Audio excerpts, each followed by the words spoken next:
I never thought I'd be sitting here typing this out, but here I am. My name's Mike, and I guess I'm just trying to make sense of what's happened. My wife Lisa and I have been together for about 7 years now. We got married not long after college, and everything seemed fine, or at least I thought it did. We had the typical ups and downs, but I always believed we had a solid foundation. That was until last month. It started subtly. Little things that didn't quite add up. Lisa was more irritable than usual, snapping over small stuff and canceling plans last minute. She'd come home late from work, sometimes smelling different, like perfume she didn't own or cigarettes she didn't smoke. At first, I brushed it off. Maybe she was stressed, maybe work was piling up. But then I noticed her phone acting weird. She'd hide it more, turn away when I'd ask to see it, and suddenly she'd be busy whenever I tried to get close. The real red flag went up during one of our family gatherings. We all went down to Florida for a week, my parents, Lisa's parents, some cousins. It was supposed to be relaxing, a chance to unwind. But Lisa was acting weird the entire trip. She kept sneaking off, texting on her phone, and I caught her once in the bathroom scrolling through her messages, quickly shutting it when I peeked in. That was strange, but I didn't want to jump to conclusions. I figured she was just talking to a friend or maybe a work thing. What finally pushed me over the edge was Saturday night. We were all sitting outside, drinking, enjoying the warm evening. Lisa was noticeably tense, fidgeting. I caught her looking at her phone again, and this time I decided to peek. I slipped my hand into her purse when she wasn't paying attention. I found the phone unlocked and started scrolling. That's when I saw it, the messages. A string of flirty texts, pictures, even some explicit ones, all between her and Brian. Brian is, well, he's my brother. My younger brother, actually. He's wheelchair-bound, and I've always known Lisa to be caring to him, a little too caring sometimes. But reading those texts made my stomach drop. They were talking about seeing each other, sneaking away during family events, and even describing how hot they found each other. I couldn't believe it. My wife cheating with my brother, how sick is that? I felt like the ground was shifting beneath my feet. My first instinct was to call her out right then and there. But I hesitated. I needed to confirm it. So I stayed up late that night, digging through her messages, and sure enough, there was enough proof to make my blood boil. I wasn't sure whether to feel devastated, enraged, or just numb. All I knew was that I'd caught her red-handed. And that was only the beginning of what would come next. The next morning, I woke up with a pounding headache from staying up all night. My mind kept replaying the photos, the texts, her smirk when she thought I wasn't paying attention. I felt betrayed, but also angry, so much anger that I almost didn't know what to do with it. I couldn't believe she would do this, especially with my brother. It made me sick just thinking about it. I knew I had to confront her, but I also needed a plan. I couldn't just blow up and start yelling right away. That wouldn't get me answers or justice. No. I had to be strategic. I decided to wait until she was alone, then confront her face to face. That plan sat in my mind all day as I pretended everything was normal. When she finally went to take a shower, I grabbed her phone again. I needed to see if she deleted anything or tried to cover her tracks. I scrolled through her messages, looking for any signs of guilt or panic. But she was good, really good at acting innocent. No new messages, no suspicious calls. It was almost like she had been preparing for this moment, which only made me angrier. I kept thinking about how she lied so easily when I asked her about her late nights or her new friend at work. She'd brush it off, call me paranoid, accuse me of not trusting her. But I knew the truth now. She'd been lying to my face for months, maybe longer. And my brother, I couldn't wrap my head around how he could betray family like that. No matter how much I loved him, the image of them together made my stomach turn. Finally, I decided I couldn't keep quiet anymore. I waited until she was out of the shower, then called her into the bedroom. She came in looking annoyed already, probably sensing something was wrong. I looked her straight in the eyes and asked, "Lisa, what's going on? Who have you been texting?" She blinked, pretending to be surprised. "What do you mean? I don't know what you're talking about." I pulled out her phone and showed her the messages. Her face turned white and she tried to deny everything, but the evidence was right there. I watched her lie, spin stories about how I was just imagining things, how she was just talking to colleagues, how it was all innocent. but I wasn't buying any of it. I told her I knew she'd been cheating on me with Brian, no less, that I had proof. Her response was classic. She started crying, claiming I was overreacting, that I was jealous, that it was all a big misunderstanding. She called me crazy and told me I was ruining everything. I felt a strange mix of heartbreak and rage. How could she lie so effortlessly? How could she betray me and my family like this? It was like she didn't even care about what she was doing, just spinning her web of bullshit to save herself. I told her she needed to leave, that I couldn't stay in the same house with her anymore. She stormed out, screaming about how I was ruining her life, how she loved me but she just needed something more, whatever that's supposed to mean. The whole confrontation was like a punch to the gut, but I knew I had to stay strong. I wanted to break down, but I held it together barely. That night was a blur. I couldn't sleep. My mind kept replaying everything. The betrayal, the lies, her crying and insisting it was all a mistake, except I knew better. I knew I had caught her, and I knew I had to decide what to do next. Do I forgive her? Do I try to work it out? Or do I cut her out completely? I didn't have the answers yet, but one thing was clear. My life had just been turned upside down. The days that followed were a nightmare. I felt like I was walking around in a fog, trying to make sense of what had just happened. I couldn't believe she'd lied so blatantly, and I couldn't shake the image of her with Brian. Every time I thought about it, a wave of anger and disgust washed over me. I kept asking myself how I missed the signs, how I didn't see it coming. But deep down, I knew I'd been blind to it for a while. I moved out of the bedroom into the guest room, trying to keep some semblance of space. I told myself I needed time to think, but honestly, I was just drowning in my own emotions. I felt humiliated, betrayed, and angry at Brian too, my own brother, for what he did. How could he do this? How could he betray his own family like that? Every time I saw him, I'd feel this strange mixture of hurt and rage. It was a sickening feeling. I started digging into her phone again. I needed to know if she'd been hiding anything else, other affairs, secret conversations. I wanted to get all the facts straight before I made any decisions. I found more messages, some from other guys, some from her work friends. She was clearly still lying, covering her tracks, playing this game of deception. I felt sick.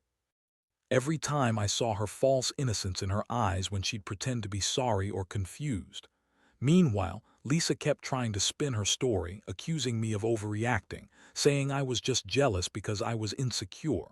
She played the victim, crying about how I was ruining her life and how she just wanted to fix everything. But I wasn't buying it anymore. I saw her for what she was, a liar, a cheater, a manipulator. She never once apologized or showed remorse for betraying me and our family. She only kept saying she made a mistake. But to me, it felt more like she was just trying to save her ass.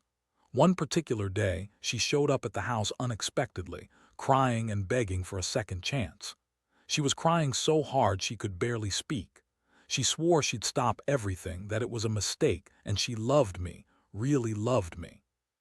She said she was just confused, and she'd end things with Brian immediately if I wanted her to. I was furious, but part of me felt the sting of her desperation. I wanted to believe she was sincere, but I couldn't forget what I'd seen with my own eyes. I told her I needed time to think, that I couldn't just forgive her overnight, that I needed her to leave the house for a while, give me space to process everything. She reluctantly agreed and left, still crying, still pleading. I watched her walk out the door, feeling like I'd lost a part of myself. I kept asking myself if I was making the right decision, or if I was just falling apart because I didn't want to admit I'd been played. That night I sat alone in the dark, staring at the ceiling. The betrayal ran deep. I thought about the years we'd spent together, the plans we'd made, the trust I'd given her, all gone in an instant. I kept going back to the moment I found her texts, the way she lied so convincingly. It made me question everything, my judgment, my trust, my own worth. Could I ever look at her the same way again? Would I ever be able to forgive her? Or was this the beginning of the end? I honestly didn't know. All I knew was that I was hurt and angry and trying to hold myself together as best I could. The silence in the house was deafening after Lisa left. It was like all the life had been sucked out of the place. I spent the first few days just wandering around, avoiding any mirrors or reflections because I didn't want to see the pain etched on my face. I felt numb, like I'd been hit by a truck, but underneath that numbness was a simmering rage I couldn't fully control. How could she do this? With my own brother? That thought kept circling back, twisting inside me like a wound that wouldn't heal. I started leaning on my friends, those I trust, the ones who knew about Lisa and me, just to keep my sanity. I needed to talk to get this out of my head. Some of them told me to lawyer up to get a divorce immediately, while others said I should try to work it out, maybe save what's left of the marriage. But honestly, I didn't know what I wanted. All I knew was that I was hurt, and I didn't want to keep pretending everything was okay. One night, I decided to dig deeper into her social media.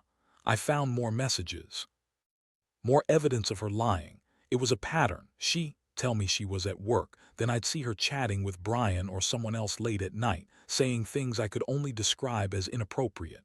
It was clear she'd been hiding a lot, and I felt like a fool for not seeing it sooner. The betrayal cut deeper than I thought it could. And then there was Brian.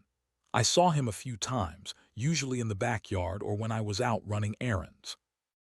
Every time I saw him, I felt this overwhelming urge to confront him, but I held back. I wasn't ready yet. I needed to figure out what I was going to do, how I'd deal with the man who was supposed to be my brother but turned out to be a traitor. The thought of him with Lisa made my stomach turn, but I also knew I'd have to face him sooner or later. Meanwhile, Lisa kept trying to reach me. She sent texts, called, even left voice messages crying about how sorry she was. She said she loved me, that she didn't want to lose everything, that it was a mistake. I read every message but didn't reply. Part of me wanted to forgive her, to believe she'd change, but another part knew better. I'd seen what she was capable of, and I didn't think she was capable of real change. Not after everything. One day, I finally broke down and called her. I told her I needed some space, that I wasn't ready to talk yet. She begged me to give her another chance, promised she'd do whatever it took to fix this. I told her it wasn't that simple, that she'd hurt me too much, and I needed time to process everything. She cried on the phone, and I could hear her trying to manipulate me, but I stayed firm. I told her I'd call her when I was ready. That night, I sat alone on the porch, staring at the stars and trying to make sense of it all. How could someone I loved so much turn out to be such a liar? How could my own brother do something so unforgivable? It felt like my world was collapsing. I realized I was at a crossroads. Either I could keep going in this pain and anger, or I could try to find some kind of peace and move on. But right now, all I could feel was the deep, gnawing ache of betrayal, and I knew I'd be dealing with this for a long time. Weeks went by, and each day felt like a battle to keep myself together. I kept telling myself I needed to figure out what I really wanted, whether to fight to save the marriage or to walk away completely. Honestly, I was leaning heavily toward ending things. The trust was shattered beyond repair. Every time I thought about Lisa's face, her lies, or her with Brian, I felt like I was carrying a weight I couldn't shed. My mind kept replaying their secret moments, the lies, the betrayal, over and over again. One afternoon, I finally decided I needed to confront Brian face to face. I couldn't keep pretending I was okay with what he'd done, especially not when it involved my wife and my family. I found him outside, sitting on the porch, staring at nothing. My heart was pounding hard in my chest, but I forced myself to stay calm. I didn't want to yell or lose control. I just wanted answers. I walked right up to him and said, "Brian, we need to talk." He looked surprised, maybe even guilty, but he nodded anyway.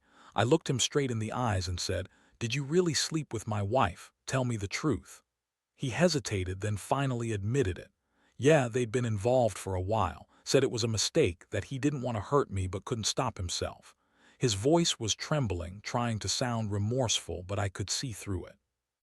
To me, it just confirmed what I already knew. He was a piece of shit who betrayed his brother. I told him that I'd never forgive him, that he was dead to me.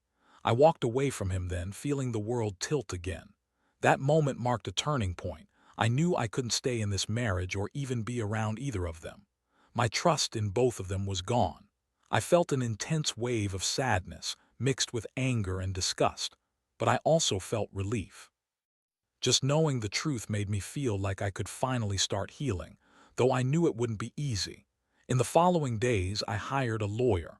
I filed for divorce, knowing it was the only way to get out of this mess. I told Lisa via a text that I couldn't stay married to her after what she did.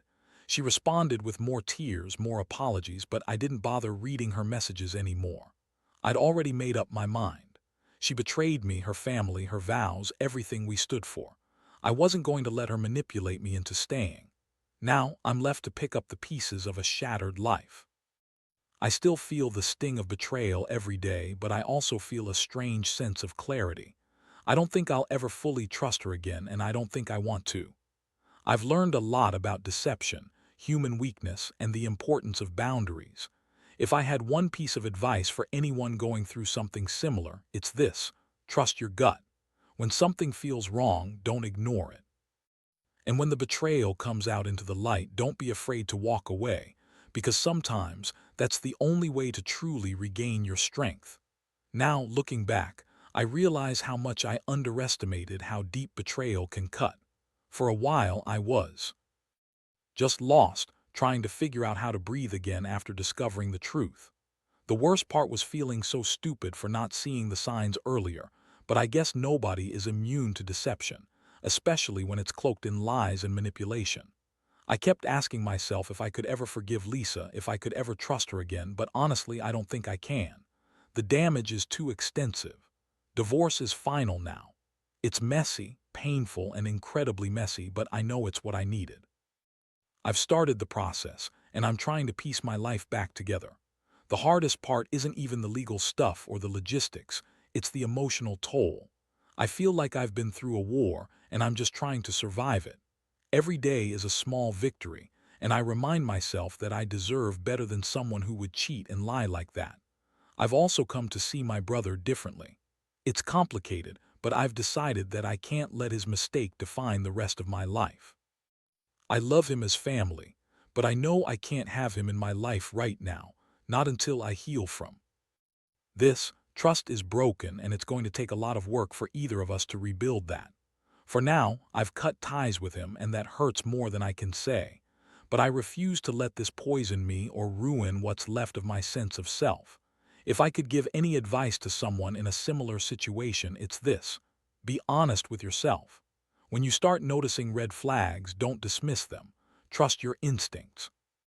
And when the betrayal happens, no matter how devastating, allow yourself to feel everything. Don't suppress it. Cry, scream, hurt. But then pick yourself up and start moving forward. It's not easy and there's no quick fix, but with time, healing happens.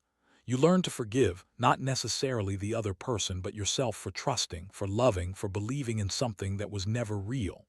This experience has changed me. I'm more cautious now, more aware of human nature's darker side. But I also know my worth. I won't settle for less anymore. I'll rebuild my life piece by piece. And someday, I hope I'll look back at this chapter as a painful but necessary lesson that made me stronger. Because, in the end, what I've learned is that betrayal can break you, but it can also teach you how to become better, more resilient, and finally free.